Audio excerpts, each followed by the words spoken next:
इस पर मत जाओ मसूद साहब, कोश्यारी साहब, मोदी जी ने क्या कहा, क्या नहीं कहा, इस पर मत जाओ। हमारे लोग फंसे हुए हैं। मैं एक चीज आपके सामने रखना चाहता हूं, ये बता दीजिए कि नरेंद्र मोदी की तरफ से या उनके कैंप की तरफ से यह खबर कहीं ना कहीं आई होगी, तभी तो अखबारों में आई कि 15,000 लोगों को 2 दिनों के अंदर 2 हेलीकॉप्टर और कुछ एक गाड़ियों से निकाल लिया गया।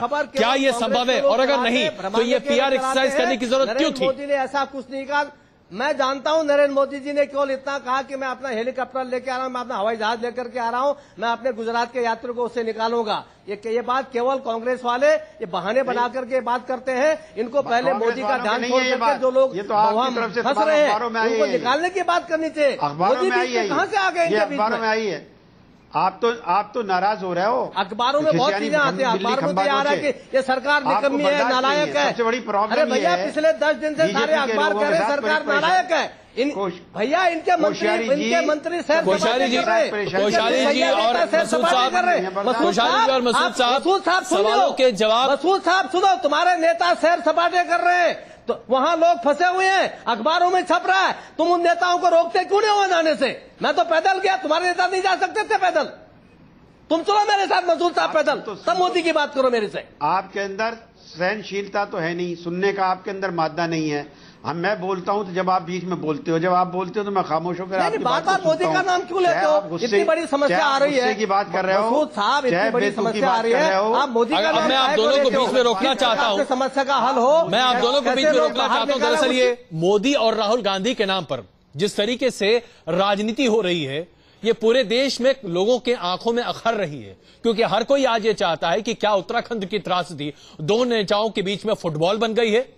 आइए हम आपको ये रिपोर्ट दिखाते हैं कि कैसे राहुल गांधी जब वहां जाते हैं तो वहां पर भी जबरदस्त मीडिया कवरेज किया जाता है, वहां पर भी उनके पल पल की जानकारी दी जाती है। और आखिरकार क्यों ऐसा है कि राज्य सरकार को यह बात बिल्कुल भाती है कि राहुल गांधी वहां पहुंचे, लेकिन नरेंद्र मोदी के पहुंचने पर आपत्ति होती है। कांग्रेस और बीजेपी के बीच में ये जो जंग चल रही है, क्या ये वाकई में वाजिब है? क्या इसका आज कोई औचित्य है? ये रिपोर्ट देखिए।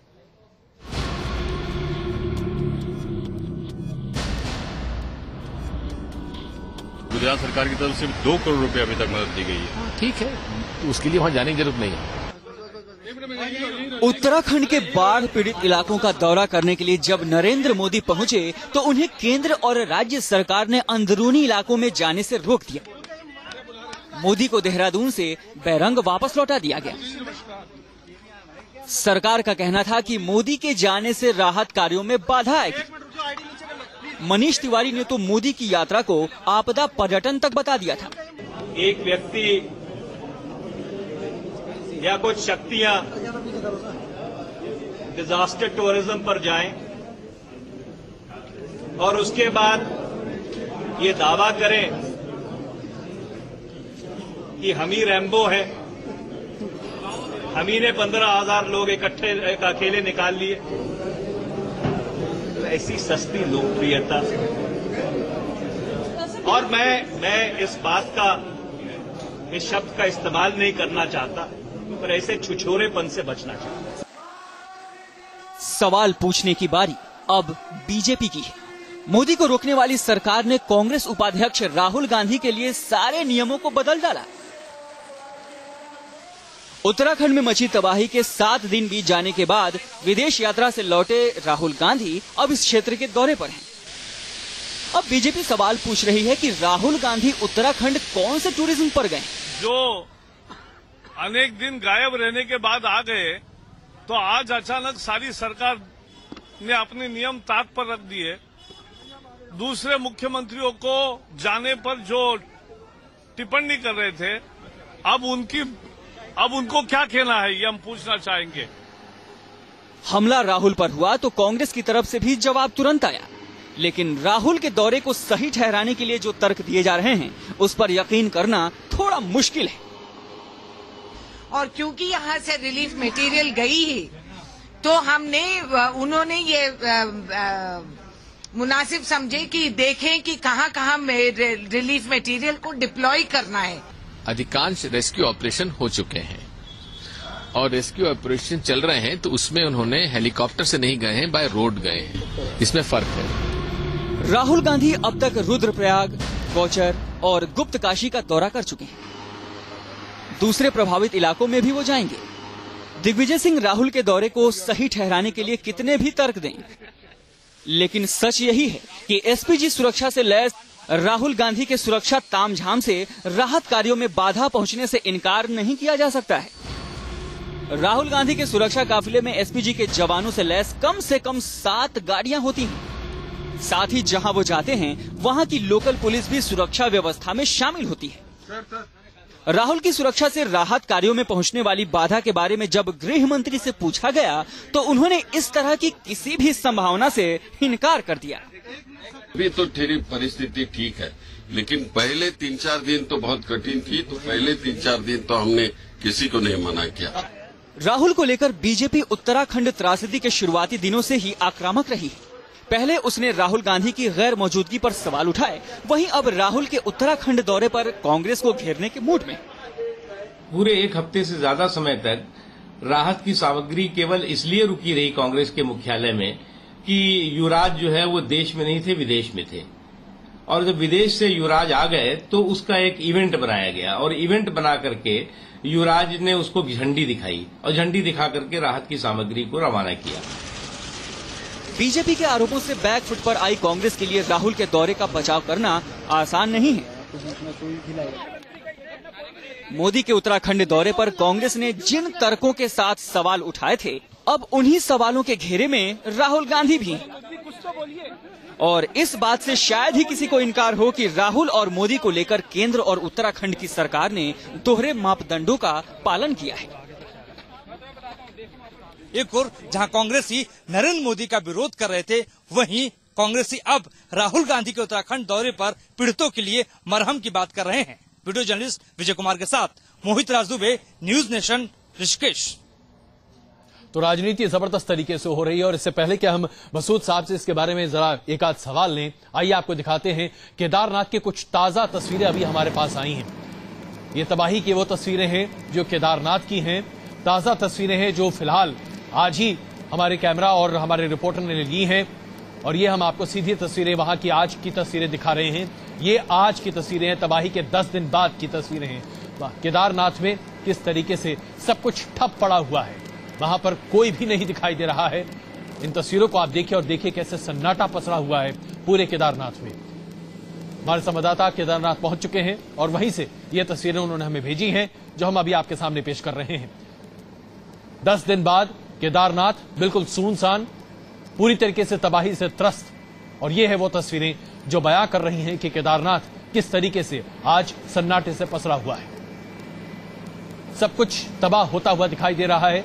कोई भी व्यक्ति यहां पर नहीं है। मंदिर में जो कुछ एक पुरोहित हैं जो वहां पूजा पाठ और अर्चना अभी भी कर रहे हैं, उनके अलावा बताया जा रहा है कि कोई 50-60 लोग ऐसे हैं जो कि मंदिर की सेवा और मंदिर के रखरखाव के लिए वहां पर हैं। उसके अलावा इस पूरे इलाके में कोई भी व्यक्ति वहां पर नहीं है। तमाम जो इमारतें हैं वो असुरक्षित हैं, इसमें रहना संभव नहीं है। ये सीधी तस्वीरें कुछ देर पहले जो हमारे संवाददाता ने ली हैं वो अभी हम आपके सामने दिखा रहे थे केदारनाथ की। वापस लौटते हैं अपनी चर्चा पर। मसूद साहब, अब यही सवाल उठ रहा है, राहुल गांधी पहले तो आए नहीं और जब आए तो उनके लिए हर रास्ता खोल दिया गया। क्या यह उचित है? आप ही बताइए कि अगर सड़क के रास्ते से एक नेता पहुंचते हैं तो बचाव और राहत कार्य में क्या उससे ज्यादा प्रभाव नहीं पड़ता? एक हवाई दौरा महज कुछ एक घंटे का होता है, लेकिन राहुल गांधी वहां पिछले 2 दिनों से हैं। जी देखिए, दोनों में बहुत बड़ा फर्क है। जिस दिन होम मिनिस्टर साहब का बयान आया था उस दिन 70,000 लोग फंसे हुए थे और आज 1700 आदमी हैं फंसे हुए। तो इंटेंसिटी जो राहत की थी वो बहुत कम हो गई है। उस दिन कोई रास्ता नहीं था, पानी पानी था सब जगह, सड़कें नहीं थी, हेलीकॉप्टर्स के अलावा दूसरा कोई रास्ता नहीं था और मौसम की खराबी की वजह से हेलीकॉप्टर भी रुक रुक करके काम कर रहे थे जी। और उस मौसम की खराबी में आज एक हेलीकॉप्टर दुर्घटनाग्रस्त भी हो गया है, बड़े अफसोस की बात है उसमें। और फर्दर और तीसरी बात यह कि जो गए हैं कोई भी सरकारी मशीनरी उसमें इस्तेमाल ही नहीं हुई है। मसूद साहब, ऐसा कैसे संभव हो सकता है कि राहुल गांधी जाएं और सरकारी मशीनरी का इस्तेमाल न हो? क्या ये वाकई में तर्कसंगत बात है? मालूम कर लें। देखिए, ये तो आप अपने रिपोर्टर से मालूम कर लें, क्योंकि आजकल ऐसा नहीं है कि आपके रिपोर्टर फौरन भेज देते हैं तस्वीरें बना करके, दिखा करके। बताइए, वहां पर पुलिस का इंतजाम करना पड़ता है। सबसे बड़ी बात, चलिए मसूद साहब, हम आपसे ये आप हमें जरा ये बताइए, वो पूरी की पूरा का पूरा रास्ता इतना अनस्टेबल है कि हमारे संवाददाताओं को एक जगह से दूसरी जगह जाने में भी घंटों लग जाते हैं, बहुत मुसीबत का सामना करना पड़ता है। ऐसे में एक राजनेता का उस इलाके में जाना जहां पर सड़कें भी स्थिर नहीं है, सड़कें बह सकती हैं, मान लीजिए खुदा न खास्ता राहुल गांधी को कुछ हो जाए, कौन जिम्मेदारी लेगा उसकी? देखिए, कोई जिम्मेदारी के मतलब नहीं है, एक जज्बा है। उस जज्बे के लिए अगर कुछ हो भी जाता है तो आदमी जज्बे के तहत तो जिंदा रहता है, जज्बे के तहत मर जाता है। वो एक जज्बा है कि लोगों के बीच में जाएं, लोगों को देखें क्या राहत कार्य हो रहे हैं, क्या नहीं हो रहे हैं, ये उस जज्बे के तहत वो गए। उस जज्बे यानी आपको लगता है कि नरेंद्र मोदी को अगर नरेंद्र मोदी आज आना चाहे मसूद साहब, तो आप लोगों को कोई आपत्ति तो नहीं होगी? मेरा ख्याल में नहीं, आपत्ति आज नहीं होनी चाहिए, लेकिन कोऑर्डिनेटेड अगर वो मदद करना चाह रहे हैं तो फिर मदद कोऑर्डिनेटेड मदद होनी चाहिए ना। आप सरकार को लिए बगैर कॉन्फिडेंस में लिए बगैर पहुंचेंगे और एक तरफ को भागेगा, दूसरा दूसरी तरफ को भागेगा, तीसरा तीसरी तरफ को भागेगा। मसूद साहब, जरा आप ही बताइए कि एक मुख्यमंत्री किसी दूसरे राज्य में पहुंचे और बिना राज्य सरकारी के जानकारी के, क्या यह संभव है? हमारी तरह कोई आम आदमी तो वह है नहीं, इत्तला करने की बात और होती है, और ये करने का कि ये रिक्वेस्ट करने का कि मैं इन साधनों के साथ आ रहा हूं, आप बताइए कहां मुझे डिप्लॉय करना है, कैसे। आपने नरेंद्र मोदी साहब ने कोई चीफ मिनिस्टर साहब से नहीं मिले, कोई चीफ मिनिस्टर से। कोश्यारी साहब, आपसे हम आखिरी जवाब लेना चाहेंगे, वक्त हमारे पास बहुत कम है।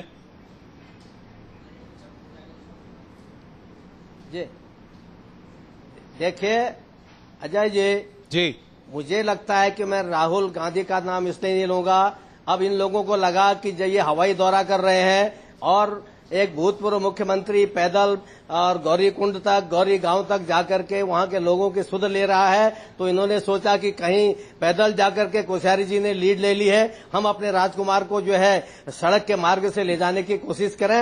ये केवल वास्तव में ये दिखावे के लिए यहाँ पर आ रहे हैं। अच्छा ये होता कि जितना पैसा इन्होंने अपने उसमें खर्च किया उतना किसी सहायता के लिए खर्च कर देते। ये इसमें यहाँ का मुख्यमंत्री जब यहाँ की टोपोग्राफी नहीं जानता, यहाँ की ज्योग्राफी नहीं जानता, यहाँ की बातें नहीं जानता, तो राजीव गांधी को तो यहाँ कुछ भी पता नहीं है। और यहाँ केवल शासन तंत्र में अगर कल राजीव गांधी यहाँ नहीं आए होते तो मेरे हेलीकॉप्टर की दुर्घटना भी नहीं होती। ये सब हाबड़ तोबड़ इसलिए हुई कि एक राजीव गांधी के नाम पर उन्होंने सारा शासन प्रशासन ठप कर दिया, और इसके कारण सारी यानी कि लोगों में एक और नरेंद्र मोदी को भाषा आती है। कुल मिलाकर के चलिए, मसूद साहब, भगत सिंह कोश्यारी जी, आप दोनों का धन्यवाद मैं देना चाहूंगा, आप इस चर्चा में शामिल हुए। वक्त हमारे पास दरअसल कम है, लेकिन मैं आप दोनों से एक बात गुजारिश करना चाहता हूं। आप दोनों वरिष्ठ नेता हैं, आप दोनों जानते हैं कि राजनेताओं के दौरे ज्यादातर पब्लिसिटी के लिए होते हैं, चाहे उस पर आम आदमी की मोहर लगे या ना लगे। हम कुछ देर के लिए रुक रहे हैं यहां पर, लेकिन उसके बाद बात करेंगे केदारनाथ मंदिर की।